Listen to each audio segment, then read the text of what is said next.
ಹಾಗಾಗಿ ವಿಶ್ವದ ಯಾವ ಮೂಲೆಯಲ್ಲಿ ಬೇಕಾದರೂ ನಾನೊಬ್ಬ ಹಿಂದೂ ಅಂತ ಹೆಮ್ಮೆಯಿಂದ ನಾನು ಹೇಳ್ಕೊತೀನಿ.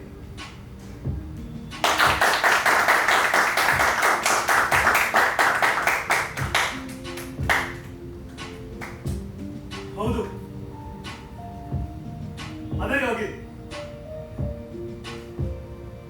ಯಾರು ಸಮಾಜದಲ್ಲಿರೋ ಕ್ರೈಸ್ತ ಧರ್ಮದ ದಬ್ಬಾಳಿಕೆ ನಾವು ಹೋರಾಡಿಸಿ ಹಿಂದೂ ಧರ್ಮನ ಮೇಲೆ ಎತ್ತಬೇಕು ಅಂತಿದ್ದಲ್ಲ, ಅದೇ ಯೋಗಿ. ಆದ್ರೆ ಈಗ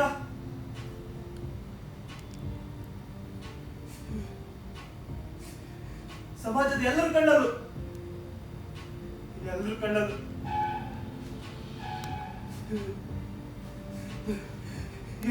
ನಾನೊಬ್ಬ ಹುಚ್ಚ ಹುಚ್ಚ ಹುಚ್ಚ ಹುಚ್ಚ ಹುಚ್ಚ.